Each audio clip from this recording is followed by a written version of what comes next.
Oh boy, this thing. What do I even have to say about this thing? I don't even have anything good to say. Everything I have to say is bad. Okay. Before I tear into this thing, let's go over its stats.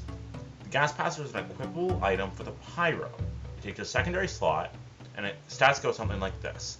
You have a gas meter, and you fill it up by waiting 60 seconds or dealing 750 damage. Once the meter is filled up, you can throw it. It doesn't refill at resupply, by the way, and it will cover a small area in gas, and any enemies that step in it will be covered in said gas. For the next 10 seconds, any damage that the enemy takes will set them alight, dealing afterburn for 10 seconds. Let's go over the pros and cons of this equipable, okay?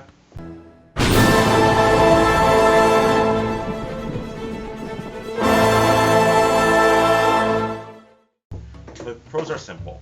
It's in the game.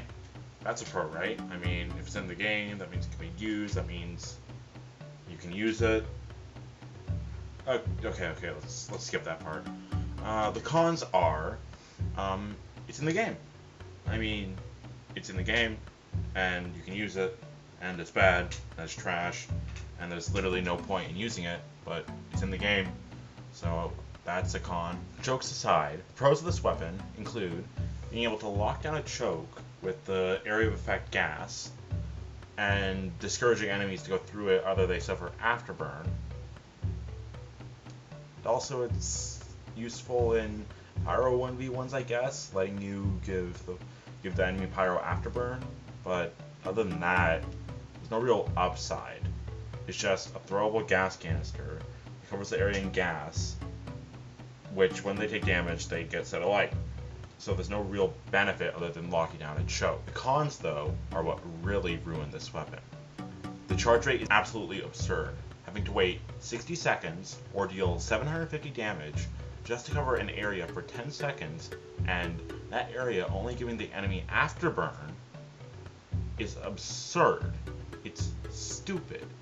The area of effect is garbage for what the charge time is.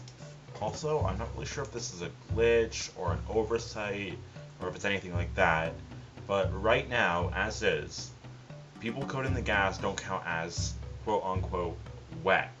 So, with the Neon Annihilator, the gas passer doesn't really combo with it well. If it did, that would be great. That would be a nice combo tool for power to get guaranteed crits, but as is, it doesn't do anything. And for me at least, it has an unwritten downside, encouraging WM1. Look, I know this is a controversial topic in the community, at saying the least, so I'm not going to linger on this long. But WM1 is looked down upon, and for good reason. You don't have to be skilled to do well with it. But on a class like Pyro, as the gas passer, you can't really do much if it's waiting for the charge time. That's one of my main problems with it. If you are waiting on the charge time for the gas passer, you can't really do anything except use your flamethrower or use your melee weapon. And the flamethrower is basically just a better melee weapon at that point. And if there's any weapon in the Pyro's toolkit that encourages WM1, fog, I hate it. I just hate it. I can't stand it. To compare the gas passer to any of Pyro's other secondaries is just unfair. It doesn't feel right. The flare gun gives Pyro fast burst damage and long range damage with crits and projectile. Detonator and Scorch Shot allow him to hit long range and also being able to alight people at long range more consistently. All of his shotguns give him high burst damage, which is what Pyro needs if he wants to be viable in close quarters, because flamethrower is good and all, but if you don't have burst damage, the enemy's going to destroy you. Almost any other secondary would be better than the gas passer. Hell, even the thermal thrusters are better, giving Pyro added mobility which he can use to flank and to get at enemies that he wouldn't be able to otherwise.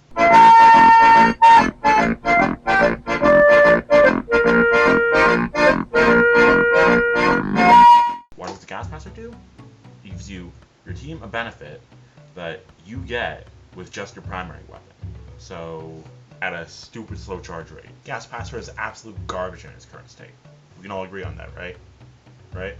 It doesn't do anything to help the Pyro. It just takes up space in his kit for what could be a powerful weapon with the flare gun, or a useful utility like the thermal thrusters. Though that doesn't mean it's unfixable. I have two main ideas to fix the gas passer, going from just a simple change to something that could really affect it, and that is actually quite interesting, though it could be game breaking and I could see why you wouldn't want it.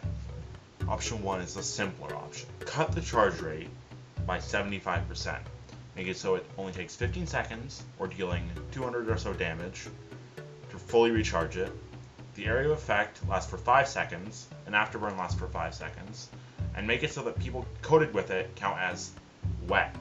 These changes are to make it so that it will help your team more, and give you a more consistent damage output, help your team a lot more, but it also makes the benefit a lot less, because now you can throw it out a lot more often, you don't have to be as conservative with it, but also the benefit isn't as big, and the area of effect doesn't last half as long.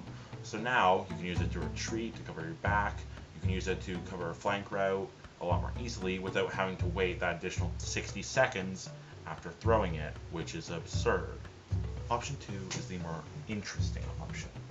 Basically, have all normal stats, charge time, area of effect, time of afterburn, but just have it so people count as wet when coated in gas. My one addition that I really enjoy is that if you hit someone covered in gas with fire damage, flare, Oolong heater, your flamethrower, they would explode. Having an explosion radius centered on themselves, dealing about 50 damage to them, and suffering from fall off. The explosion radius would be about the size of the iron bombers, and this would give the pyro a DPS area of effect tool. This would also mean they actually have a risk, an actual semi-scary risk, if you step in the gas. Because before, oh no, I stepped in the gas. Now I take afterburn. I'm just gonna go grab a health pack. Now, if the pyro uses it, okay, you're lit on fire, but you also just took 50 damage, and maybe if you're in a crowd, everyone else took 50 damage. This now gives you covering a choke point a lot more viability, because now if more than one person gets in and you hit them on fire, that's 2 big explosions of 50 damage each with fall off. That could hit multiple people, leading to about 70 damage on multiple people. That's it. That's the only benefit. It gives you a chance to deal a lot of damage in a small area, and the benefit actually equals the wait time. Both of these changes, I think, would really fix the weapon and give it an actual place in viability, but I really do hope if Valve is going to change it, they choose the second option. And both these changes are really good and would make the gas passer so much better, though that really isn't saying much. It would just make the gas passer so much fun to use, because you either have to be less conservative with it, or you either get to deal massive burst damage to large crowds, both of which add a fun dynamic on, oh, should I throw it here or should I throw it here? Either way, both these changes are really cool and honestly really interesting ideas. I hope you enjoy them, and I hope you enjoyed this video as well. Thanks for watching. If you enjoyed the video, subscribe. If you didn't, I don't know. I don't really care. Leave a nasty comment or some shit. Anyways, this has been the Cucker. Have a good evening.